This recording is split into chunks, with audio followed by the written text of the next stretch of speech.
आजादी को तकरीबन 75 से साल से ज्यादा का जमाना गुजर गया। आप कब तक मजा लेंगे? कयामत आपके दरवाजे पे दस्तक दे रही है। आपकी औलाद के हुकूक पामाल किए जा रहे हैं, दर बदर की ठोकरें खा रही है कौम मुस्लिम। परेशान किया जा रहा है, जलील किया जा रहा है, रुसवा किया जा रहा है। तमाम तर मुसीबतें हमारी निगाहों के सामने, और उसके बावजूद आज तक हमारे जहन में वही एक बात भरी हुई है कि मजा नहीं आया।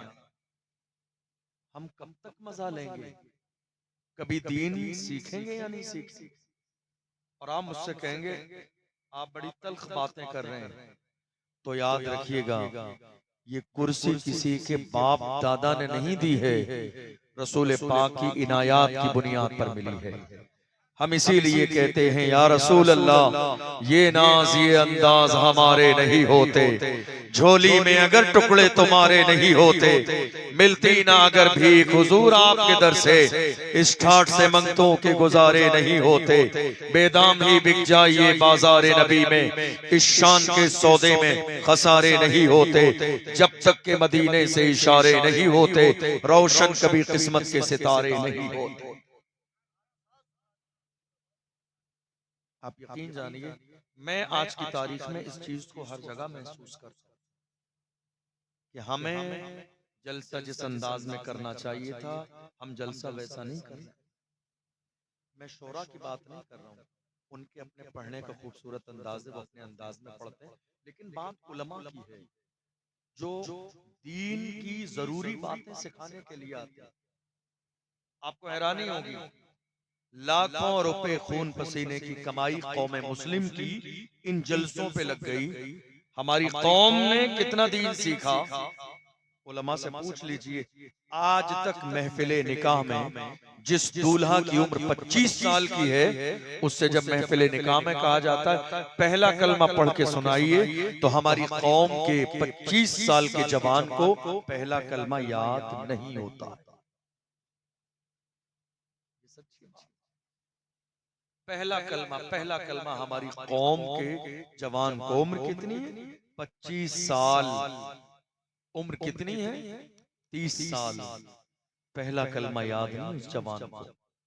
क्या किया हमने? इतने बड़े बड़े जलसे किए, लेकिन अफसोस कि हमने ये समझ लिया कि जलसे में सिर्फ शोर शराबा हंगामा किया जाए, सिर्फ तकरीर करने वाले चीखते चिल्लाते रहें, बहुत कामयाब जलसा हो गया। नहीं मेरे अजीजों, कामयाब जलसा वो नहीं है जिसमें कुर्सियां और माइक तोड़े जाएं। कामयाब जलसा वो है जिसमें कौम के लोग दीन की 4 बातें भी अगर सीख के चले जाएं, तो आप यकीन जानिए आपके 6 महीने की मुसलसल मेहनत अल्लाह ने अपनी बारगाह में कबूल फरमाई। आज हम कहां खड़े हैं? कौम मुस्लिम इस जमाने में दुनिया की जितनी कौमें इस वक्त आपको नजर आ रही है, सबसे पिछड़ी हुई कौम हर मामले में अगर कोई है तो वो कौम मुस्लिम। अच्छा मेरी बात समझ आ रही है आप? भैया परेशान तो नहीं हो रहे हैं आप परेशान होंगे, मैं जज्बाती तकरीर करके खत्म कर दूंगा, कोई फायदा नहीं होगा।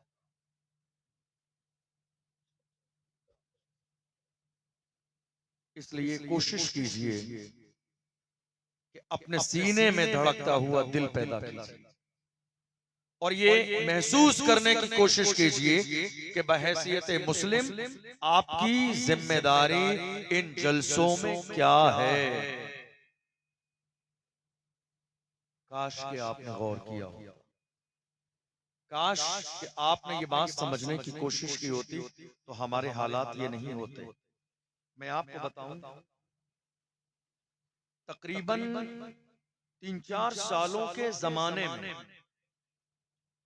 हमारी कई लाख बेटियां मुर्तद हो गई। मुर्तद कहते हैं जिसने इस्लाम छोड़ दिया। कई लाख, मैं हजार की बात नहीं कर रहा हूं, कितनी? कई लाख बेटियां हमारी मुर्तद हो गई। आप जानते हैं क्यों? चूंकि हमारी जबानों पर इस्लाम रहा, मगर हमारे घर में इस्लाम नहीं रहा। इस्लाम आज सिर्फ हमारी जबान पर है, लेकिन हमारे घर में इस्लाम कहाँ है, हमारी जिंदगी में इस्लाम कहाँ है। आज हमारे जवान जज्बाती होके किसी भी मौके पे नारा लगाते हैं हुजूर के नाम पे गर्दन कटा देंगे। मैं कहता हूँ जवानों, जब हुजूर का नाम आए झूठ वादा मत किया करो, झूठ मत बोला करो। जिस कौम के जवान फजर की नमाज में अल्लाह के घर में मस्जिद में गर्दन झुका न सके, वो हुजूर के नाम पे गर्दन कटा कैसे सकते। ये झूठ बात है, ये झूठा नारा है। ये तसल्ली आप किसको दे रहे हैं? कम से कम इतना तो गौर करें, आपने जिस रसूल का कलमा पढ़ा है, जब उस रसूल के साथ वादा करने की बात आए तो झूठ न बोलें, बल्कि हुजूर से वादा करें तो पूरी ईमानदारी के साथ सच्चा वादा करें। हमारे वादे आज हुजूर का दामन नहीं छोड़ेंगे। आपने पकड़ा हुजूर का दामन, आप जानते हैं ये नारा हमारे यहाँ एक जमाने से लग रहा है, हुजूर का दामन नहीं छोड़ेंगे। आप सब लगाते नहीं लगाते ये नारा? लगाते हैं।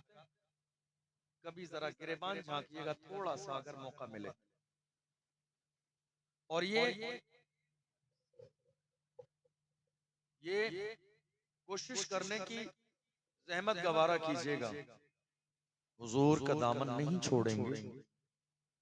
आप कह रहे हैं हुजूर का दामन नहीं छोड़ेंगे, आपने पकड़ा कब? जिस घर में जुमे के अलावा मर्द एक वक्त की नमाज ना पढ़े, वो कहते हैं हुजूर का दामन नहीं छोड़ेंगे। और हमारे जवान जुमे में भी नमाज कितनी पढ़ते हैं मालूम है आपको? सिर्फ 2 रकात। जुमे की नमाज सिर्फ 2 रकात नहीं है। भाग किसके लिए रहे हैं? मस्जिद से निकल किसके लिए रहे हैं? ये तेजी किसके लिए है? ये दौड़ भाग किसके लिए है? जिस शैतान ने आपको बरगला कर अल्लाह के घर से दूर कर दिया है, याद रखना कब्र के अंदर वही मुस्तफा काम आएंगे जिनकी बारगाह में नमाज जुमा के बाद सलातो सलाम की डालियां पेश की जाती। हफ्ते में एक दिन आए अल्लाह के घर में जुमा पढ़ने के लिए, मगर अफसोस जुमे की भी पूरी नमाज आज हमारी कौम के जवान पढ़ने के लिए राजी नहीं। सिर्फ 2 रकात। कितने बजे आते हैं मालूम है? मस्जिद के बाहर खड़े रहते हैं आज हमारे जवान और घड़ी में देखते रहते हैं कितने बज गए।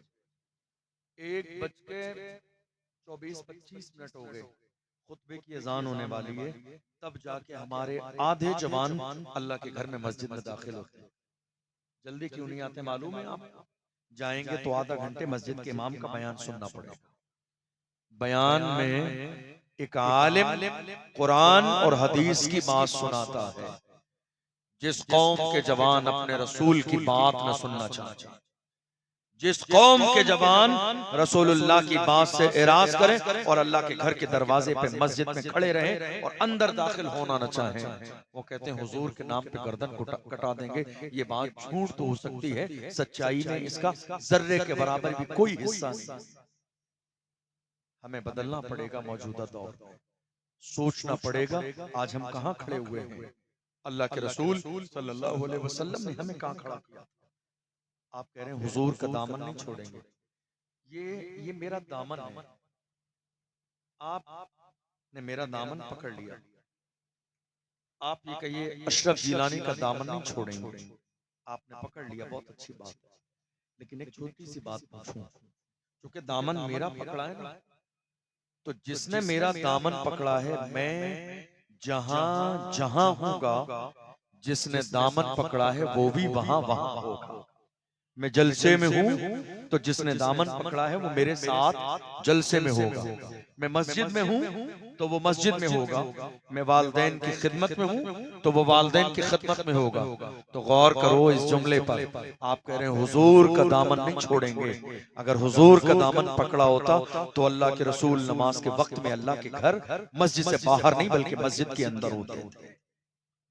इसका मतलब ये हुआ कि ये सिर्फ नारा है, नारा, ये सिर्फ दिखावा है, ये सिर्फ जुमले हैं, ये सिर्फ धोखा है।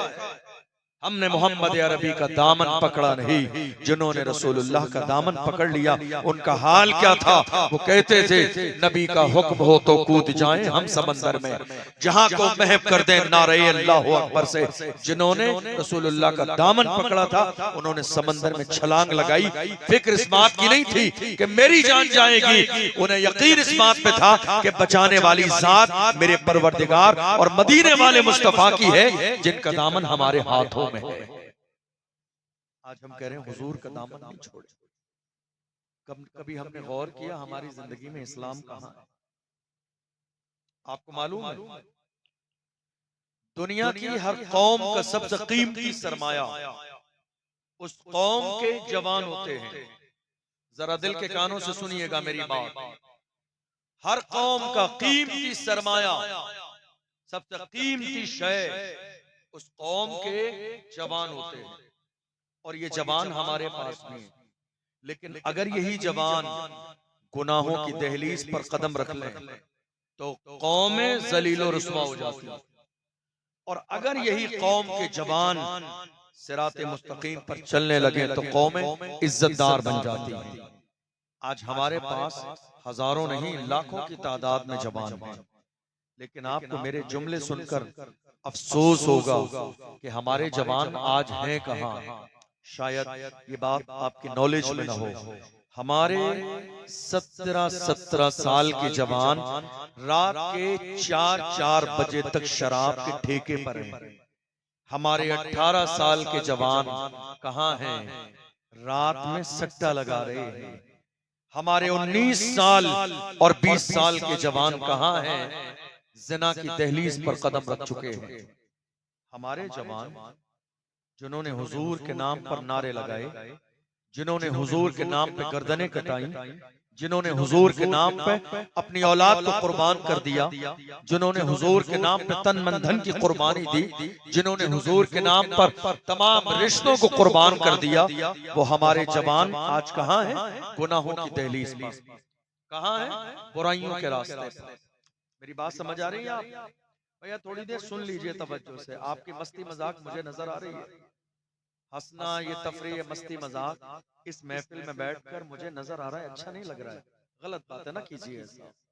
गौसे आजम के नाम पर महफिल है, मस्ती मजाक, वो भी हुजूर का फरमान सुनने के बाद शर्मिंदगी की बात है।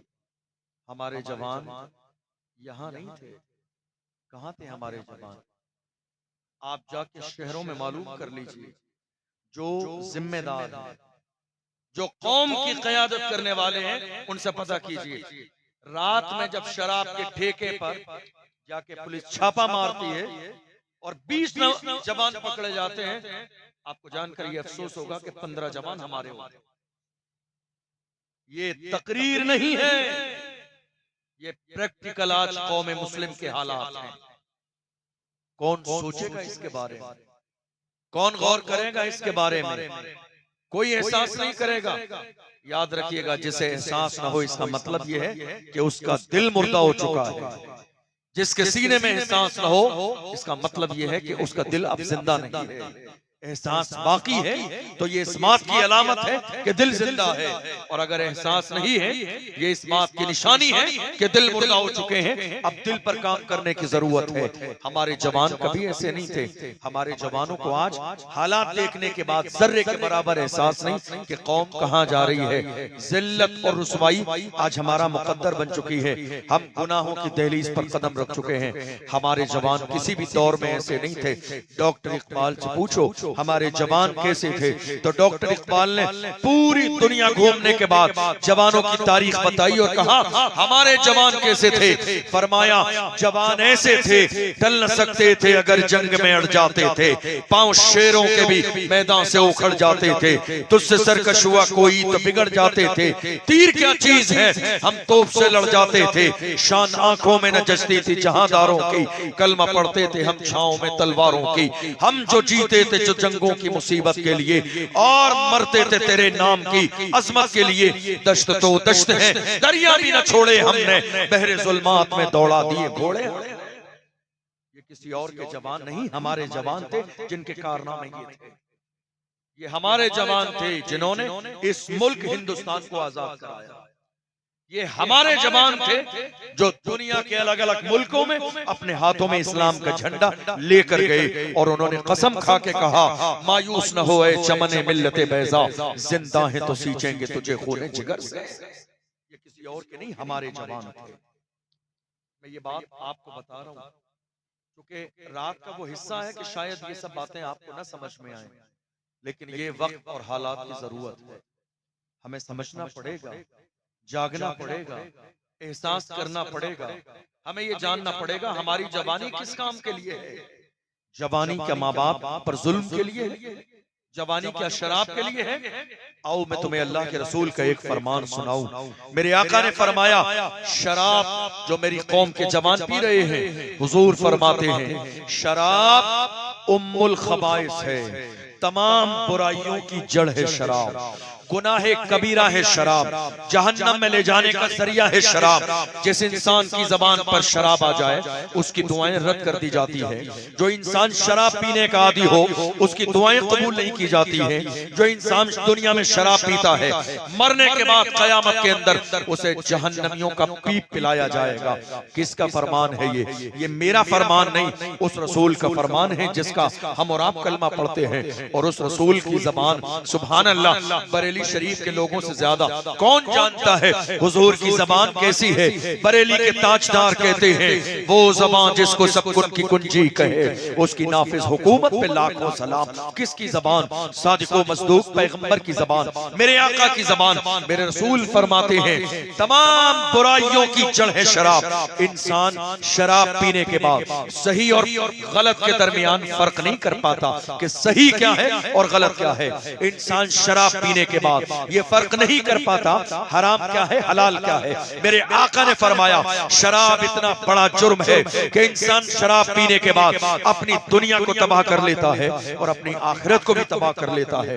रसूलुल्लाह के दामाद हजरत उस्मान गनी रदियल्लाहु अन्हु फरमाते हैं, ऐ लोगों दिल के कानों से सुनना, हुजूर के दामाद फरमाते हैं कि तुमसे पहले एक जवान था। जरा सुन के जाइएगा ये बात और अपने दिल पर नक्श करके ले जाइएगा। फरमाया तुमसे पहले एक जवान था जिसने आबादी को छोड़ दिया, जो जंगल में चला गया। और जंगल में वो इसलिए गया ताकि मैं गुनाहों से दूर रहूं, लोगों में रहूंगा तो गुनाह करूंगा, बुरों की सोहबत में बैठ जाऊंगा तो मुझसे गुनाह हो जाएगा। वो वीराने में चला गया, लोगों की आबादी से दूर चला गया और जंगल में जाने के बाद अल्लाह की इबादत में मसरूफ हो गया। जवानी है, शराब और शबाब का दौर है।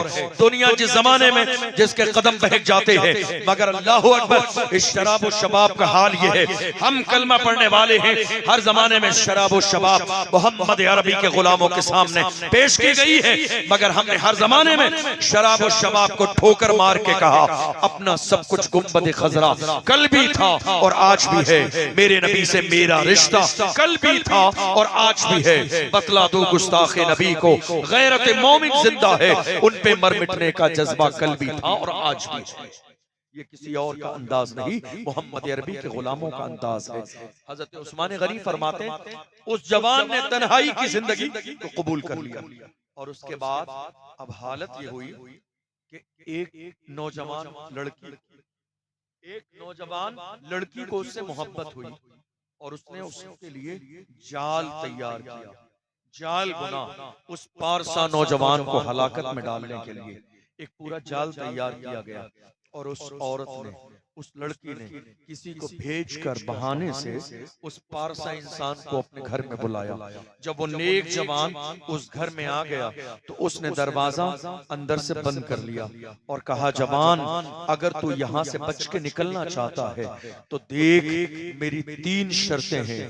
अगर इन 3 शर्तों को मान लेगा तो तुझे यहाँ से निकलने दिया जाएगा, और अगर इन 3 शर्तों में से तू किसी एक को न मानेगा तो तेरी इज्जत भी खराब हो जाएगी और तेरे लिए मुश्किलात का सामना होगा।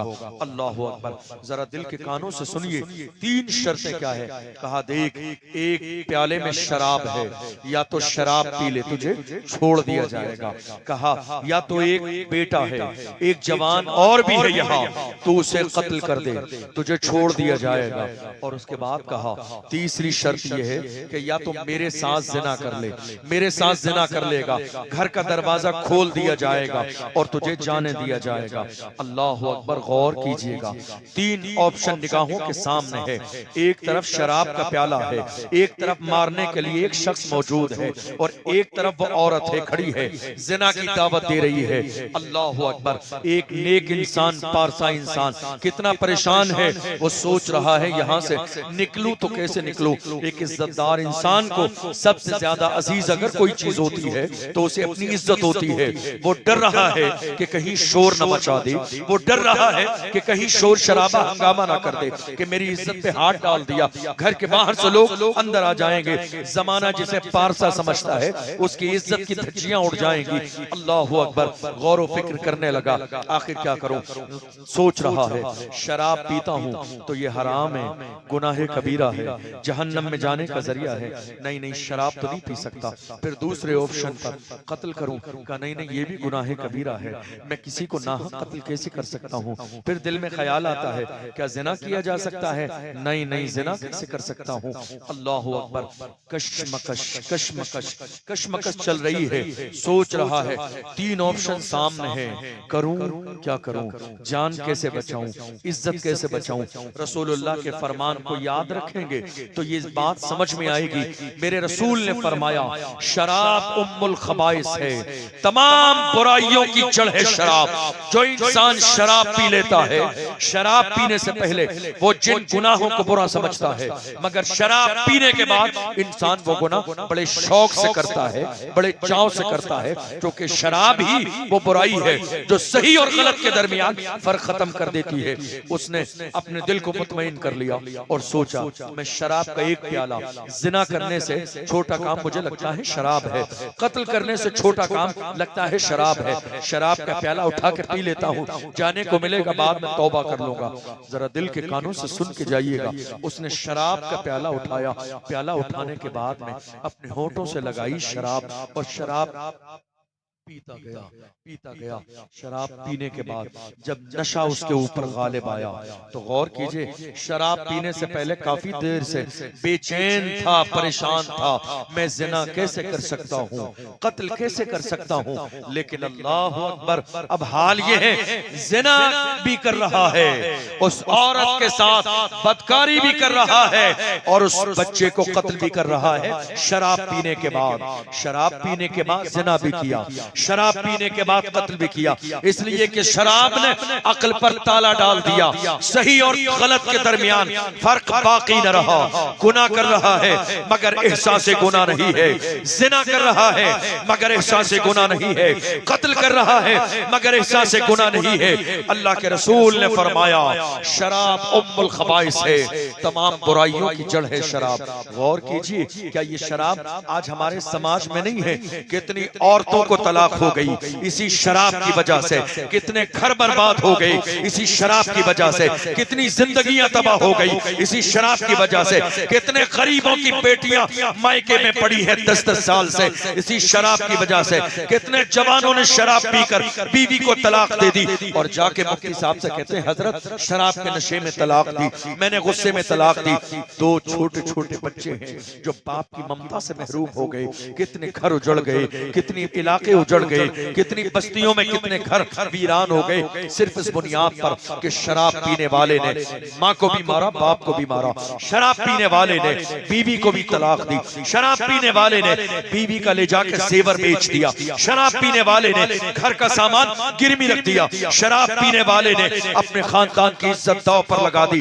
जवानों, तुमने क्या समझा है ये थोड़ी देर का मजा? लोग क्या कहते हैं, शराब पीने से गम हल्के हो जाते हैं, शराब पीने से इंसान की टेंशन खत्म हो जाती है, शराब पीने से परेशानियां हल्की लगती है। नहीं मेरे अजीज, ये परेशानियां तुम्हें शराब पीने के बाद भले ही आधा 1 घंटे के लिए, जब तक नशा बाकी रहे दुनिया का, तुम्हें परेशानी हल्की रहे, लेकिन शराब पीने के बाद परेशानी कम नहीं हो रही है, बल्कि तुम्हारी दुनिया भी तबाह हो रही है, तुम्हारी आखिरत भी तबाह हो रही है। तुम टेंशन से फ्री होना चाहते हो, रात के आखिरी हिस्से में उठ जाया करो, फजर से पहले वुजू किया करो, और मुसल्ले पर बैठकर 2-4 रकात तहज्जुद की नमाज पढ़ो और तहज्जुद की नमाज पढ़ने के बाद रब की बारगाह में तो शर्मिंदगी के आंसू गिरा दोगे।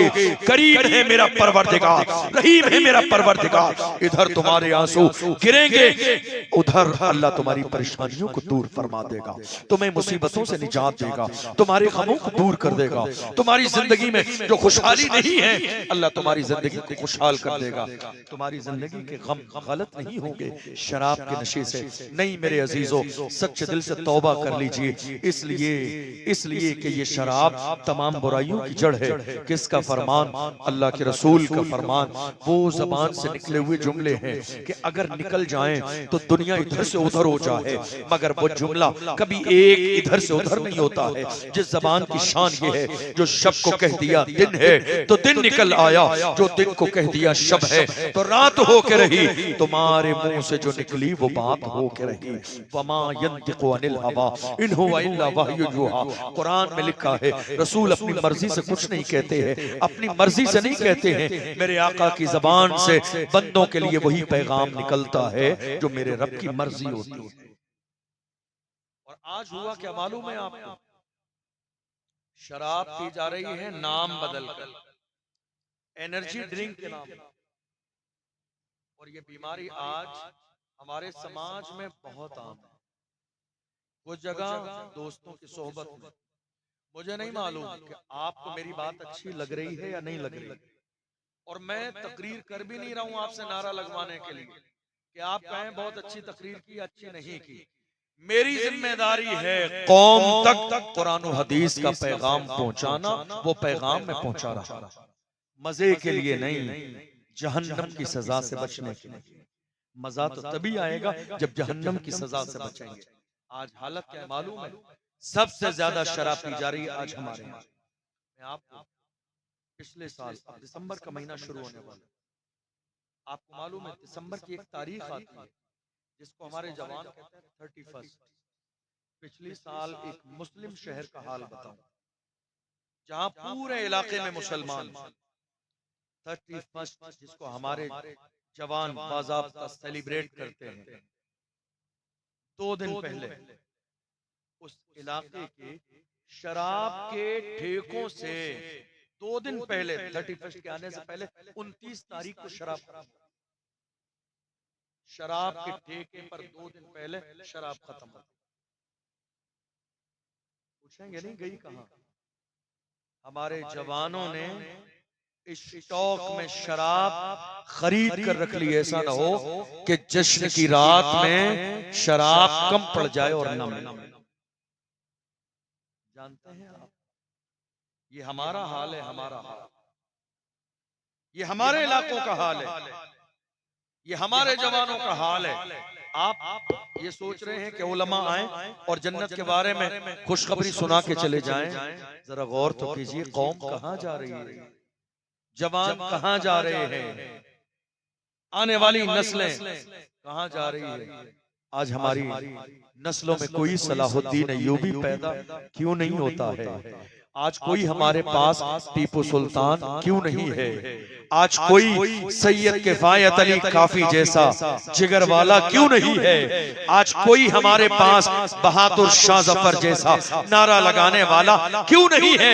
आज कोई हमारे पास व्हील चेयर पे बैठने वाले मर्द कलंदर जैसा बहादुर क्यों नहीं है? दरअसल बात यह है, हमारी जबानों पर इस्लाम है, ना हमारी जिंदगी में इस्लाम है, ना हमारे घरों में इस्लाम। जिस घर की औरतें जुमे से पहले कभी कुरान न खोलती हो, और आज तो जुमे वाले दिन भी हमारे यहाँ कुरान नहीं खुलता है। हमारे जवान शराब की बोतल का साइज बदल गया, एनर्जी ड्रिंक के नाम पर। आप जानते हैं इंसान शराब पीना कहां से शुरू करता है? सोबत से। कहां से? सोबत से, दोस्ती से, ताल्लुकात से। आपको मालूम है, आपसे मैं पूछूंगा आपका सबसे बेहतरीन दोस्त कौन सा है? बेहतरीन दोस्त कौन सा है? आप जानते हो क्या कहोगे? किसी एक शख्स का नाम आप जरूर बताओ, किसी एक शख्स का नाम आपकी जबान पर आएगा। मैं पूछूंगा ये आपका बेहतरीन दोस्त कैसा है?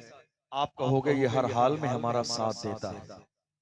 तो फिर मैं कहूंगा यही तुम्हारा सबसे बड़ा दुश्मन है, जो हर हाल में तुम्हारा साथ देता है। किस हाल में साथ देता है? तुम नमाज छोड़ते हो तो ये भी कह देता है कोई बात नहीं, अभी बहुत वक्त शाम को पढ़ लेंगे। बहुत अच्छा दोस्त है।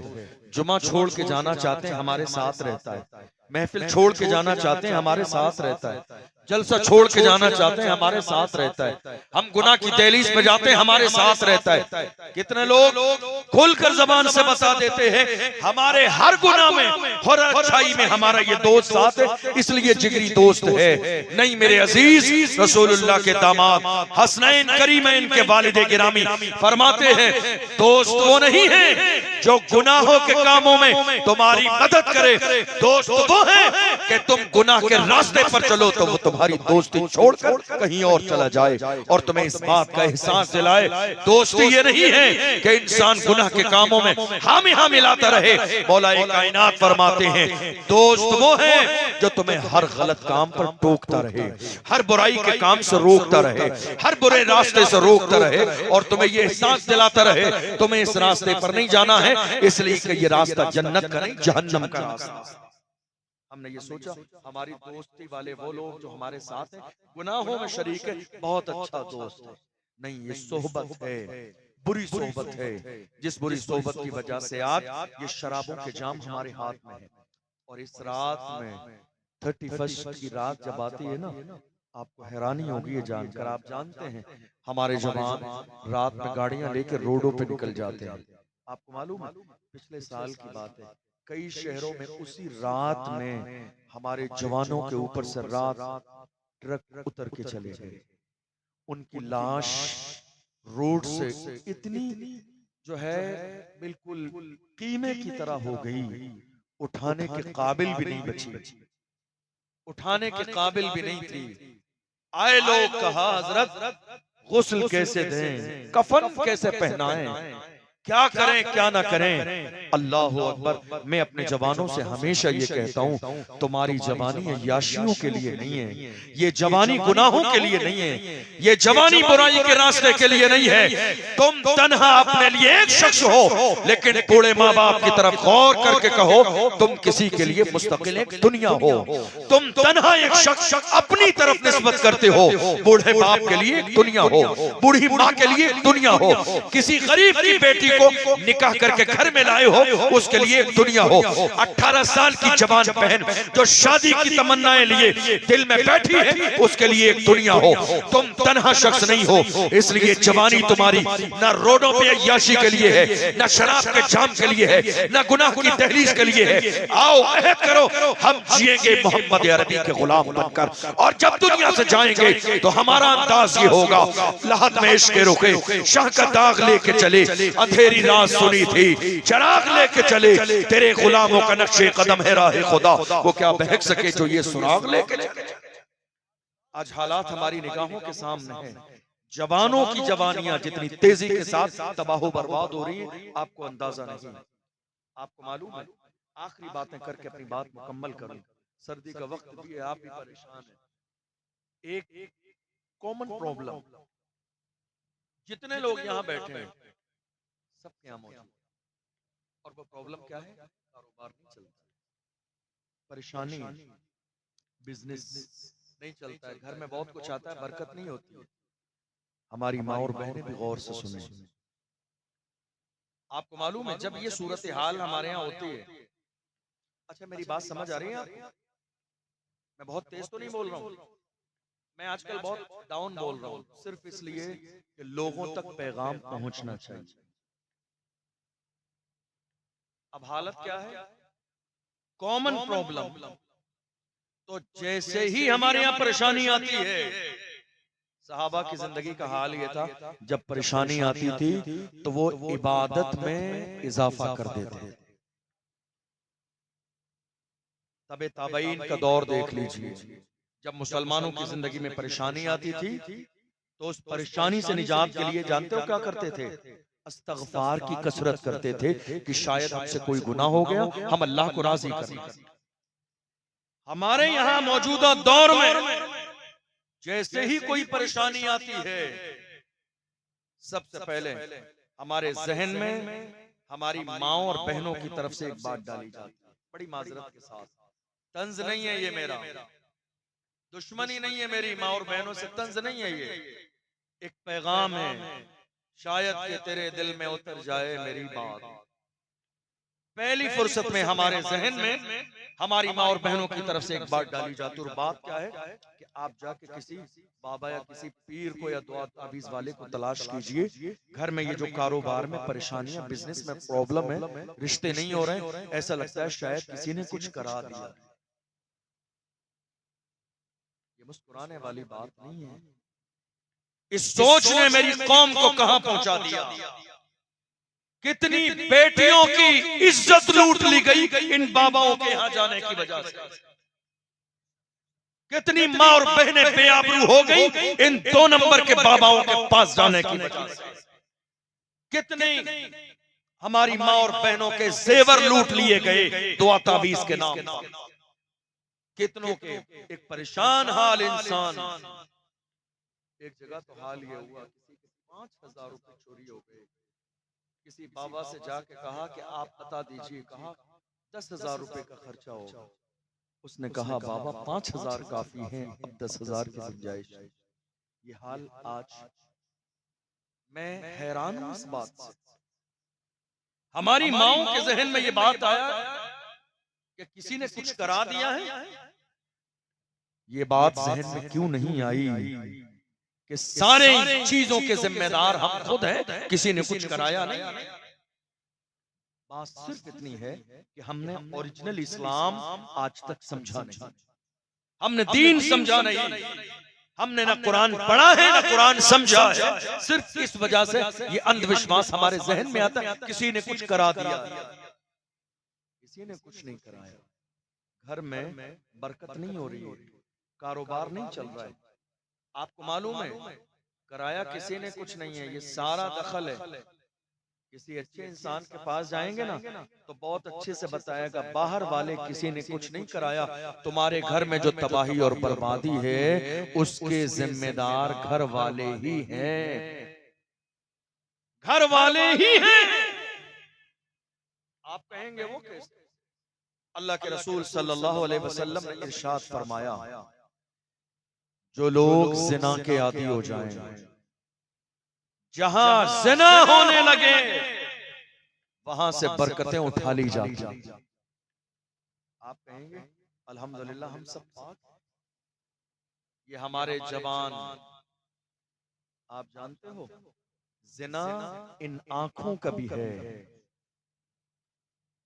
जवानों दिल पे नक्श करके ले जाना, ये मत सोच के जाना हम पूरे मुल्क में जाते हैं। आप हंस रहे हैं हंस लीजिए, मुस्कुरा रहे हैं मुस्कुरा लीजिए, लेकिन हंसता वही है जो बेवकूफ होता है, जो नादान होता है मुस्कुराता वही है।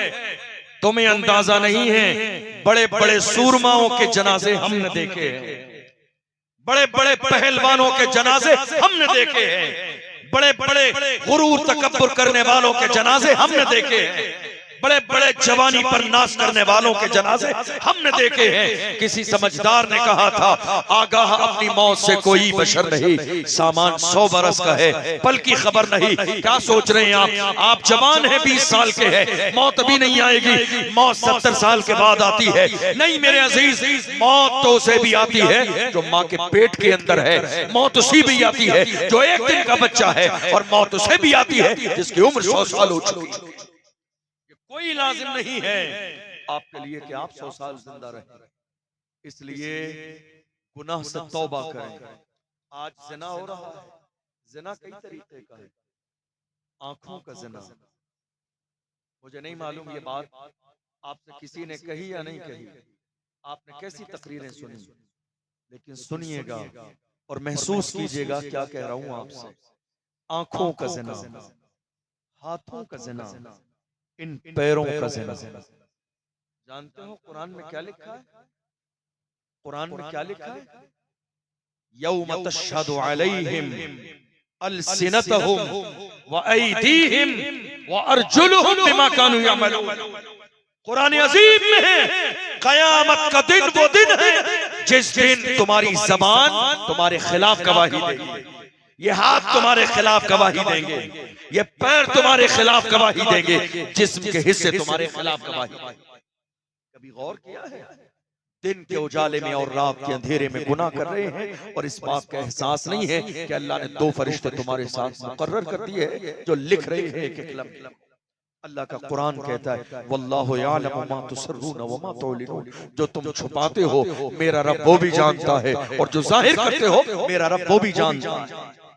ये ज़िना आज थोड़े से ज़माने पहले 1 GB इंटरनेट 1 महीने के लिए काफी होता था जो हमें दिया जाता था। दुनिया ने देखा इस कौम के जवान बहुत तेजी के साथ तबाह बर्बाद नहीं हो रहे हैं। आज हालत यह है, वहां 1 महीने चंद सालों पहले 1 महीने के लिए इंटरनेट का 1 GB डेटा हमारे लिए काफी था। आज हमारी जवानियों को अय्याशियों की दहलीज तक पहुंचाने के लिए रोजाना 2-3 GB डेटा दे दिया गया। हमारी कौम के जवान खुश हैं, मुबारकबाद दे रहे हैं, नहीं साहब हमारे लिए ऑफर दिया गया है। ये ऑफर नहीं है, काश कि तुम्हें अल्लाह अक्ल सलीम दे तो तुम्हें समझ में आ जाए ये ऑफर नहीं है, तुम्हारी जवानी को तबाह बर्बाद करने का जरिया है। कहां है हमारे जवान? रात के 3 बजे तक जाग रहे हैं हमारे जवान। जिस कौम का जवान इशा की नमाज ना पढ़े, जागते हुए फजर की नमाज ना पढ़े, वो जवान नमाज इशा के बाद खाना खाने के बाद अपने बिस्तर में लिहाफ में लेटकर रात के 3 बजे तक इंटरनेट पर जिना के मनाजिर देखे और अपनी आंखों से जिना करे और फिर कहे हुजूर का दामन नहीं छोड़ेंगे। अरे लानत है ऐसी जिंदगी पर कि एक तरफ हुजूर की मोहब्बत का नारा भी हो और दूसरी तरफ जिना के मनाजिर निगाहों के सामने हो। जिस कौम का जवान अपने हाथों से जिना करता हो और वो कहे हुजूर का दामन नहीं छोड़ेंगे, अरे जिस हाथ में हुजूर का दामन हो वो हाथ कभी जिना की तरफ नहीं जाते हैं। याद रखना इस बात को, तुम्हारे हाथ अगर जिना की तरफ जा रहे हैं, गुनाह की तरफ जा रहे हैं, इसका मतलब ये है कि सही माना में तुमने मोहम्मद अरबी का दामन पकड़ा ही नहीं है। दामन पकड़ लेते न तुम्हारी निगाहें खता करती, न तुम्हारे हाथ खता करते, न तुम्हारे कदम बहकते। मैं अपनी तरफ से नहीं कह रहा हूँ, बरेली शरीफ के मुजद्दिद दीन व मिल्लत इमाम अहमद रजा फरमाते हैं पहले नजर बहकती है, पहले फिर दिल बहकता है, और जब दिल बहकता है तो फिर इंसान के जिस्म के आज़ा गुनाह करने लग जाते हैं। तुम नजर पे कंट्रोल करो, न तुम्हारी नजर जिना के मनाजिर देखेगी, न तुम्हारा दिल बहकेगा, न तुम्हारे हाथ तुम्हारे कंट्रोल से बाहर होंगे और न तुम जिना की दहलीज पे कदम रखोगे। अल्लाह के रसूल सल्लल्लाहु अलैहि वसल्लम ने फरमाया जो इंसान दुनिया में जिना करता है, अब हदीस सुनिए, ये जो मुसीबत आपकी जिंदगी में कारोबार क्यों फेल हो गया, अल्लाह के रसूल ने फरमाया जो इंसान जिना करता है उसकी जिंदगी में 6 मुसीबतें आती हैं, 3 दुनिया की जिंदगी में और 3 मरने के बाद की जिंदगी। पहली मुसीबत, जो इंसान दुनिया में जिना का आदी हो, पहली मुसीबत अल्लाह के रसूल ने फरमाया उसका चेहरा मस्ख कर दिया जाता है, उसका चेहरा बिगाड़ दिया जाता है, उसके चेहरे से नूर खत्म कर दिया जाता है, उसके चेहरे पर रौनक बाकी नहीं रहती है। आप देख नहीं रहे, कई बार तो आप आपस में कहते हैं एक दूसरे से क्या बात है चेहरा बहुत खराब हो रहा है, चेहरे पे रौनक खत्म हो गई, चेहरे पे वो नूर नजर नहीं आ रहा पहले की तरह। बात यही है, मेरे आका ने फरमाया दुनिया में जो इंसान जिना करता है, हमारे जवान क्या सोचते हैं शादी का मौका आएगा, कोई फंक्शन होगा, वलीमा और अकीका होगा, हम जाके बरेली शरीफ के बड़े सैलून में चले जाएंगे, 2000 का पैकेज ले लेंगे, चेहरे पे फेशियल करा लेंगे, चेहरा चमक जाएगा। अरे गाफिल इंसान, जिस चेहरे से नूर ले जाने वाली जात मेरे रब की है, दुनिया का कोई फेशियल ना उसके चेहरे को रोशन कर सकता है, ना उसके चेहरे को चमका सकता। दुनिया का कोई फेशियल चेहरा नहीं चमका सकता।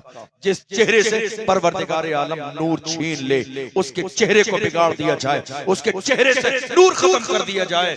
और करो कहाँ हो आप, किसी दिन आईने में जाके चेहरा देखना, तुम्हारा चेहरा आईने में देख के तुम्हें बता देगा तुम कहाँ थे और आज कहाँ के खड़े हो गए हो। क्या तुम्हारे चेहरे पर यही लानत बरस रही थी, या तुम्हारे चेहरे पर अल्लाह की तरफ से नूर था जिस नूर को तुमने गुनाहों की वजह से जायल कर दिया। मेरे आका फरमाते हैं जिना करने वाले इंसान की जिंदगी में दूसरी मुसीबत यह है कि उसके रिज्क से बरकत उठा ली जाती है।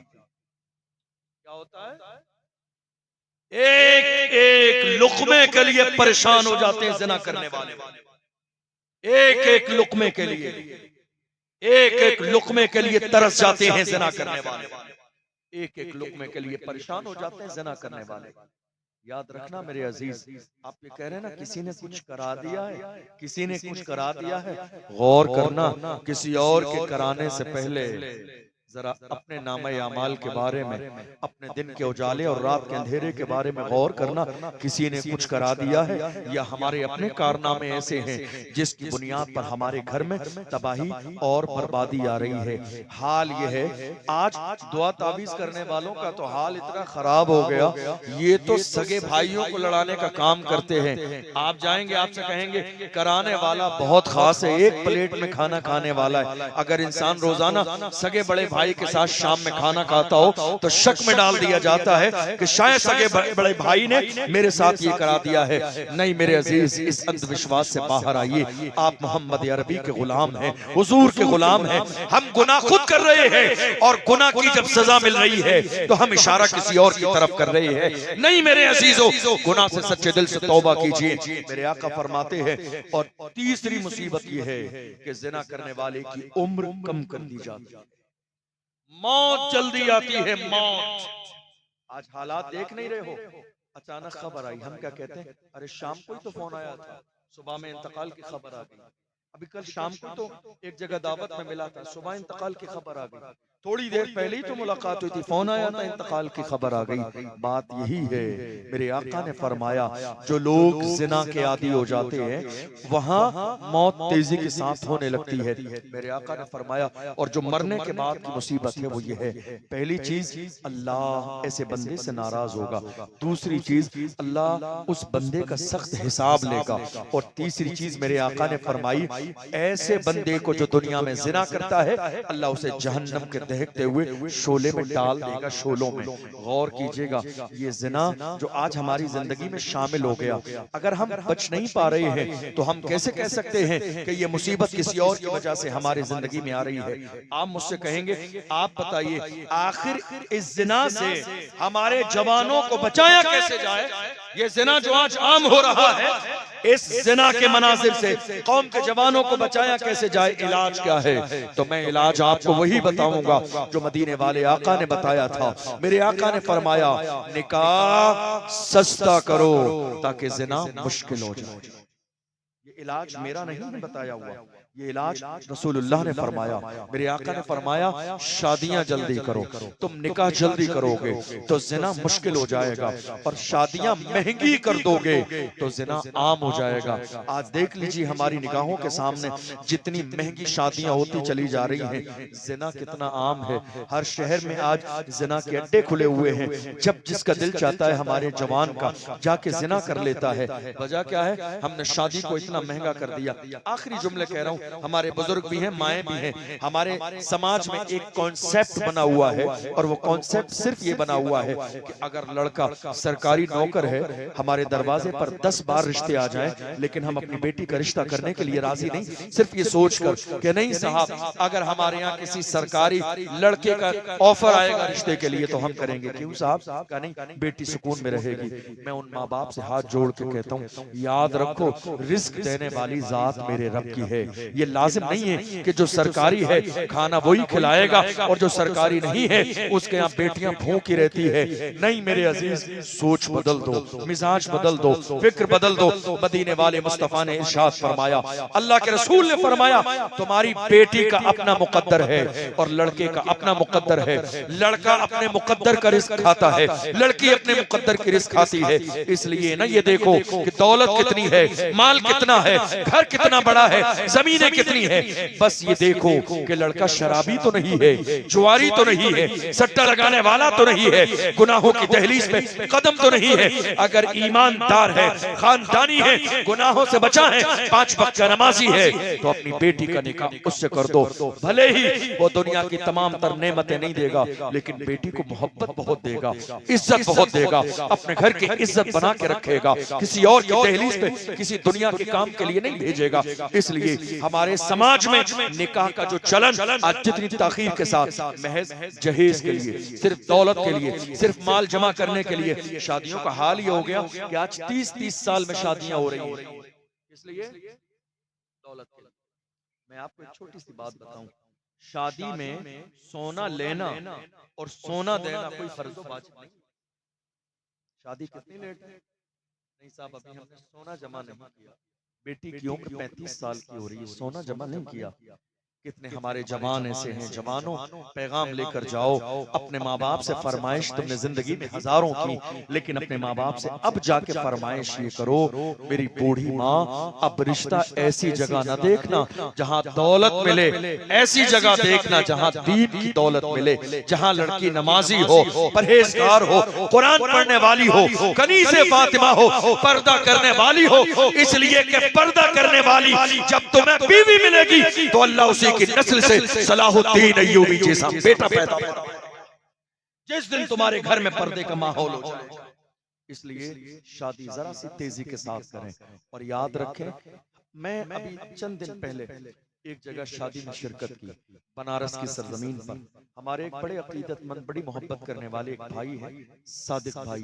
उनका हाल ये था, बड़े मालदार करोड़पति आदमी हैं, लेकिन उन्होंने बारात में मुश्किल से 2-4 आदमी भेजे, जिसमें मैं भी शामिल था, निकाह पढ़ाने के हवाले से जाने के लिए।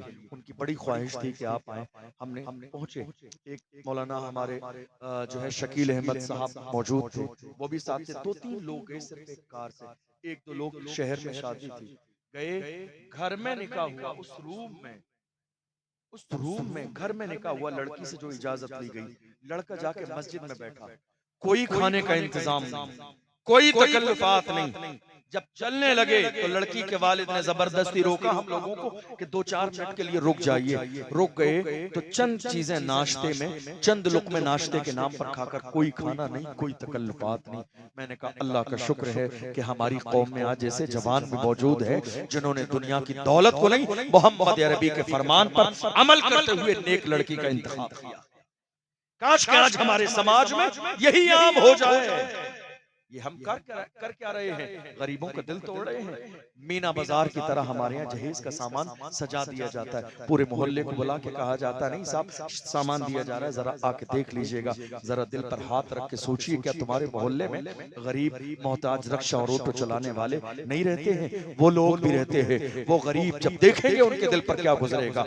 इसलिए आप अपनी बेटी को कुछ देना चाहते हैं, बंद करके शादी के बाद तोहफे के नाम पर जितना देना है दे दीजिए, लेकिन असल बात यह है कि अपनी बेटियों को विरासत में हिस्सा जरूर दीजिए। ये जहेज देकर ये जताने की कोशिश मत कीजिए कि हमने बेटी को बेटी का हक दे दिया, तुम्हारा फ्रिज दे देना ये विरासत का हिस्सा नहीं है। 10 रंग का खाना बारात को दे देना जहेज में बाज़ाब्ता ये विरासत का हिस्सा नहीं है। आज कितनी बेटियां ऐसी हैं जो जिंदगी और मौत के मरहले से गरीबी में जिंदगी गुजार रही है। भाई करोड़पति है, बहन के मीरास का हिस्सा लिए बैठा है, कहता नहीं साहब मैंने जहेज का सामान दिया। नहीं जालिम इंसान, वो विरासत का हिस्सा नहीं, तेरी तरफ से बहन के लिए तोहफा था जिसको तूने जहेज कहा। विरासत का हिस्सा भी बाकी है, ये दौलत बचाना नहीं है, बहन का हिस्सा है, दे देना है। इसलिए कि बहन को हिस्सा नहीं दोगे, याद रखना खाली हाथ आए थे, खाली हाथ जाओगे। सिकंदर जुल्करनैन बादशाह ने कहा था मेरे मरने के बाद कफन से मेरे हाथ बाहर निकाल के शहर में घुमाना, ताकि दुनिया को पता चल जाए दुनिया का बादशाह दुनिया से जा रहा है, दुनिया का मालो दौलत लेकर नहीं जा रहा, खाली हाथ जा रहा है। तुमने ये दौलत जो बहनों के हिस्से विरासत के नाम पर दबाए हुए हैं और चंद सामान जहेज के नाम पर देकर रुखसत करके जिम्मेदारी अदा कर ली। नहीं मेरे अजीज, जिम्मेदारी जहेज की नहीं, जिम्मेदारी विरासत में हिस्सा देने की है। बहनों को विरासत में हिस्सा दो और जब अपनी बेटियों को रुखसत करो तो ये समझा के रुखसत करो, मेरी बेटी आज के बाद अब जाके उस घर को असल घर समझना। आखिरी दो जुमले आपसे कह दूं, इस जमाने में हमारी माँ और बहनें बैठी हैं इसलिए ये बात कह रहा हूं, बस 2 से 3 मिनट अपनी बात खत्म कर रहा हूं, एक मैसेज लेकर जाइए। इस जमाने में तकरीबन 5 साल से ज्यादा का जमाना हो गया मुझे राजस्थान में दारुल इफ्ता में बैठते हुए। दारुल इफ्ता में सबसे ज्यादा मसाइल आते हैं तलाक, सबसे ज्यादा तलाक के। आप पूछेंगे इतनी तलाक हो क्यों रही है, जिम्मेदार कौन है, वजह कौन है? अब क्या होता है जब किसी की तलाक की नौबत होती है तो अब होता यह है कि हम लोग कोशिश करते हैं कि दोनों फैमिलियों से मुलाकात हो और कोशिश करें कि बात बन जाए, घर टूटे नहीं, तब जानने की कोशिश करते हैं दोनों तरफ हालात कैसे हैं। मैं अपनी जिंदगी में इस नतीजे पर पहुंचा, बड़ी माजरत के साथ, बुरा लगे तो माफ कीजिएगा, मौजूदा दौर में 95% जो हमारे समाज में तलाकें हो रही हैं उसकी जिम्मेदार इन लड़कियों की माएं। 95% जो तलाकें हो रही हैं, आप कहेंगे वो कैसे? आपने माओं को गुनहगार ठहरा दिया। गुनहगार नहीं, दरअसल बात यह है हमारे दौर की माओं का जहन आज ये बना हुआ है कि हमारे बेटी के ससुराल में भी बेटी पर हुकूमत वैसी ही चले जैसी हुकूमत शादी से पहले हमारी बेटी पर हमारे घर में चलती।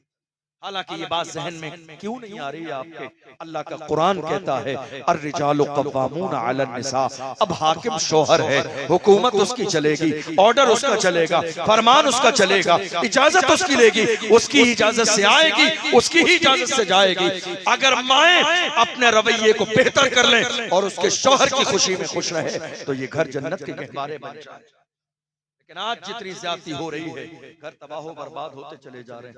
हमने देखा कितनी माओं ने अपनी बेटियों को घर पर रोक लिया। आप जानते हैं क्यों रोका? इसलिए रोका कि दामाद 10 बार बुलाने आएगा, हमारी चौखट पे अपनी नाक रगड़ेगा तो उसका एटीट्यूड कम हो जाएगा, अटेंशन के लिए, तवज्जो के लिए, और हमारी बेटी की अहमियत और ज्यादा बढ़ जाएगी। दामाद 10 बार बुलाने आया इज्जत के साथ, लेकिन बेटी को रुखसत नहीं किया, दामाद को डाउन करने के लिए, कदमों में लाने के लिए। अब वो दामाद है तो उसकी भी अपनी इज्जत और इज्जत नफ्स है, उसने भी 10 बार के बाद घर जाके कसम खा ली, अब जब तक जिंदा रहूंगा इनकी दहलीज पे कदम नहीं रखूंगा।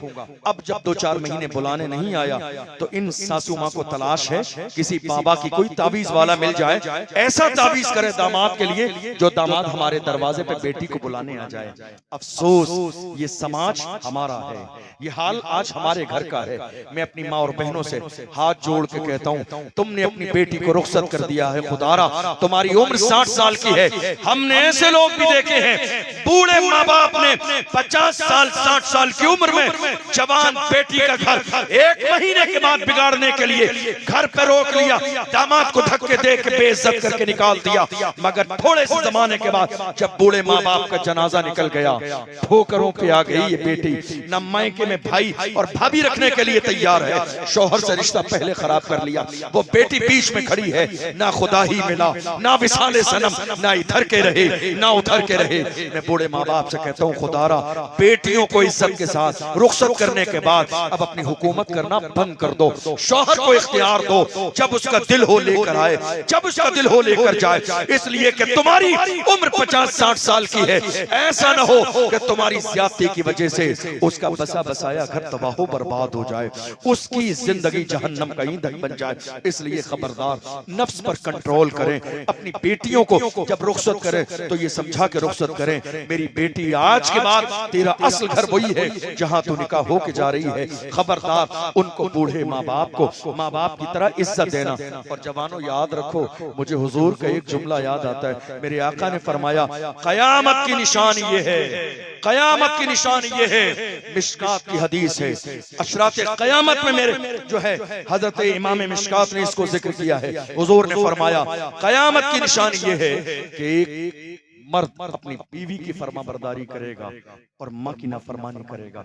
वो दौर हमारी निगाहों के सामने है, लेकिन याद रखना हुजूर का जुमला, जिनकी शादियां हो चुकी है, याद रखना हुजूर ने फरमाया, अल्लाह के रसूल सल्लल्लाहु अलैहि वसल्लम ने फरमाया, बर्बादी है उस मर्द के लिए जो शादी के बाद बीवी का गुलाम बन गया और माँ बाप को छोड़ दिया। तो मैं एक जुमला दे के जा रहा हूँ, अल्लाह के रसूल का ये भी फरमान याद रखना।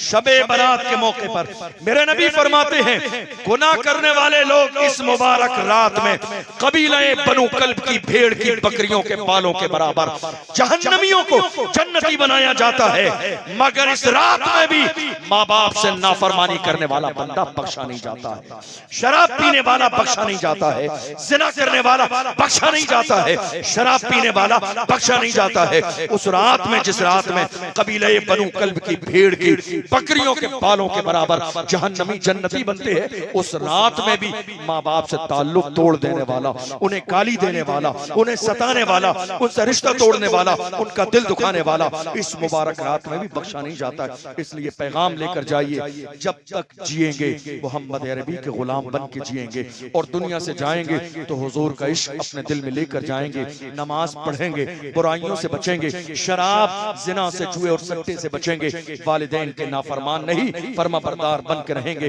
और शादी इंशाअल्लाह अपने समाज में करेंगे तो इज्जत के मुताबिक करेंगे, कुरान और सुन्नत की रोशनी में करेंगे। हम जब तक दुनिया में रहेंगे मसलक आला हजरत पर कायम व दायम रहेंगे और जब दुनिया से जाएंगे तो यही कहते जाएंगे कि मोहम्मद से वफा तूने तो हम तेरे हैं, ये जहां चीज है क्या लौह कलम तेरे हैं, कुव्वत इश्क से हर पस्त को बाला कर दे, दहर में इसमें मोहम्मद से उजाला कर दे, मोहम्मद की मोहब्बत दीन हक की शर्त अव्वल है, इसी में हो अगर खामी तो सब कुछ नामुकम्मल है।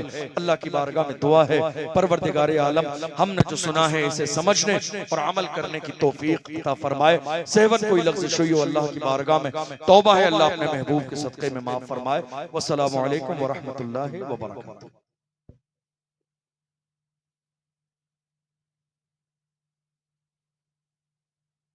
हसन भाई ने गालिबन 4 हो गया होगा, 4-5 महीने पहले इस प्रोग्राम की तारीख ली। अजमत रजा भागलपुरी साहब की भी तारीख बहुत वक्त पहले ली होगी। उसके बाद तमाम लोगों का ताबन करना, मुसलसल दरवाजे दरवाजे प्रोग्राम की तैयारी के लिए कमेटी के लोगों का जाना, मेहनत करना, कोशिश करना, बहुत सारी निगेटिव बातें सुनना, लोगों के तंज सुनना, ये जो सारे काम हैं आप जानते हैं कि ये सारे काम किए जाते हैं जलसे के लिए। जलसा क्यों किया जाता है? मैं ये बात सिर्फ आपके जलसे में नहीं कह रहा हूं, आप इस हफ्ते की मेरी सारी तकरीरें ऑनलाइन सुन लीजिए। मैंने तमाम लोगों को ये बताने की कोशिश की कि हमारे जलसे कराने का मकसद क्या। मेरी बात समझ आ रही है? अगर आप 1,00,000-2,00,000 रुपए जलसे में खर्च कर दें और पूरी रात जाग लें और वापस चले जाएं सुभान अल्लाह माशाअल्लाह कह के नारा लगा लें, और आपको ये ना मालूम हो कि जलसे का मकसद क्या है, तो इसका मतलब हुआ कि आपकी ये 6 महीने की सारी मेहनत जाया हो गई। बहुत अच्छा कलाम पढ़ रहे थे और बहुत दिल दहला देने वाला कलाम कब्र की जो है और आखिरत की तैयारी के हवाले से। मैंने देखा हमारे कुछ लोग बहुत मुस्कुरा के मस्ती और मजाक के अंदाज में सुन रहे हैं, उन्हें यह भी नहीं मालूम कि बात कब्र में जाने की चल रही है। ये हंसने वाली नहीं रोने वाली बात है। तो हम कम से कम ये तो समझें कि जलसा क्यों कराया जाए। आप सारे लोग काम करने वाले हैं, अब आपके पास ना तो मस्जिद में इमाम साहब के पास जाके बैठ के दीन की जरूरी बातें सीखने का टाइम, ना ही मदरसे में जाने का टाइम। तो ये हमारे बुजुर्गों ने जलसे का इंतजाम किया कि महीने 2 महीने में किसी भी इलाके में किसी आलिम को बुलाकर एक महफिल की जाए जिसमें संजीदगी के साथ दीन की जरूरी चंद बातें कौम के सामने पेश की जाएं। जो मदरसे में नहीं जा सकते दीन सीखने के लिए, वो जलसे में आकर दीन की चंद बातें सीख कर चले जाएं। इस मकसद के लिए जलसा शुरू किया गया। लेकिन ये जो इतना जमाना गुजर गया, आपने भी बहुत सारे प्रोग्राम देखे होंगे, मैं भी बहुत जमाने से प्रोग्राम करता हूँ, लेकिन हमें अफसोस हमेशा इसी बात का रहता है कि कल कयामत के मैदान में अगर खुदा ने ये पूछ लिया कि तुम्हारी जिम्मेदारी लोगों तक दीन का पैगाम पहुंचाने की थी, क्या तुमने वो पैगाम पहुंचा दिया? तो ख्याल ये आता है कि हम जवाब क्या देंगे। और कल आपसे कयामत के दिन अल्लाह ने ये पूछा कि तुम्हारी जिम्मेदारी दीन सीखने की थी, तुमने दीन कितना सीखा? क्या जवाब होगा आपके पास? इसलिए जलसे बामकसद कराएं। जलसे में मैं ये नहीं कह रहा हूं आप सुभान अल्लाह न कहें, माशाअल्लाह न कहें, आप नजराना न दें। आपका ये आज का प्रोग्राम तो अब तक का बहुत कामयाब प्रोग्राम है, लेकिन कोशिश करें कि इन जलसों में उलमा के जो बयानात हैं उनमें से कुछ बातें संजीदगी के साथ समझकर अपने दिल पर नक्श करके ले जाइए, ताकि अल्लाह आपकी दुनिया भी कामयाब कर दे, आखिरत भी कामयाब। ये मिजाज तो कम से कम होना चाहिए। मैं आपको प्रैक्टिकल बात बताऊं, हर जलसे में आमतौर पर तकरीर करने वाले 2 लोग होते हैं। तो अंदाज ये होता है कमेटी का, जलसा कराने वालों का, कि किसी एक मीडियम शख्स को बुलाया जाए और किसी एक अपर क्लास बंदे को बुलाया जाए। आमतौर पर यह अंदाज होता है कि शुरुआत में किसी की तकरीर होगी और आखिर में किसी बड़े मेहमान की तकरीर होगी। आप यकीन जानिए, मैं ये बात, उलमा तो जानते ही हैं ये बात, हमारे बड़े बड़े काबिल जिम्मेदार उलमा इकराम, बड़े बड़े उलमा इकराम जब स्टेज पर आकर बैठे और संजीदगी के साथ उन्होंने दीन की बातें बताना शुरू की, तो 15 मिनट के बाद कमेटी वाले पर्चा लेकर आए, जलसे में निजामत करने वाले शख्स के पास, कहा इनको हटाइए, इनकी तकरीर में मजा नहीं आ रहा। ये हो रहा है आज हमारे, इनको हटाइए, इनकी तकरीर में मजा नहीं आ रहा। मजा क्यों नहीं आ रहा? क्योंकि वो बहुत ज्यादा चीख चिल्ला नहीं रहे, वो बहुत ज्यादा शोर शराबा हंगामा नहीं कर रहे, इसलिए मजा नहीं आ रहा। वो कुर्सी नहीं तोड़ रहे, माइक नहीं गिरा रहे, इसलिए मजा नहीं आ रहा। ये सोच आज हमारी कौम की बन गई। ये मिंबर दीन का पैगाम सुनने और सुनाने के लिए लगाया जाता है, ना माइक तोड़ने के लिए, ना कुर्सी तोड़ने के लिए। और जिस दिन ये बात कौम मुस्लिम को समझ में आ गई, हमारी कौम की कामयाबी का वो पहला दिन है। 15 मिनट के बाद 2-4 लोग उठ गए पीछे से, कमेटी फौरन परेशान हो जाती है, आके कहेगी नाज़िम जलसा, हजरत बहुत ठंडी तकरीर कर रहे हैं, मजा नहीं आ रहा, लोग पीछे, इनको हटाइए। बड़े बड़े आलिम, बड़े बड़े अल्लामा, बड़े बड़े मुफ्ती कुर्सियों से हटा दिए जाते हैं, सिर्फ इसलिए कि चीख नहीं रहे, सिर्फ इसलिए कि चिल्ला नहीं रहे, सिर्फ इसलिए कि शोर नहीं मचा रहे, सिर्फ इसलिए कि बहुत संजीदा बात बता रहे, बड़े बड़े उलमा को कुर्सियों से हटा दिया जाता है। समझ लीजिए, इस दौर का सबसे बड़ा जुल्म है ये आज हमारे इस मिंबर पर, कि पढ़े लिखे काबिल जिम्मेदार उलमा जो दीन की कोई बात सिखाना चाहते हैं, उन्हें इन कुर्सियों से हटा के बिल्कुल रवाना कर दिया जाता है कि लोगों को मजा नहीं आ रहा। कब तक मजा लेंगे आप, कब तक?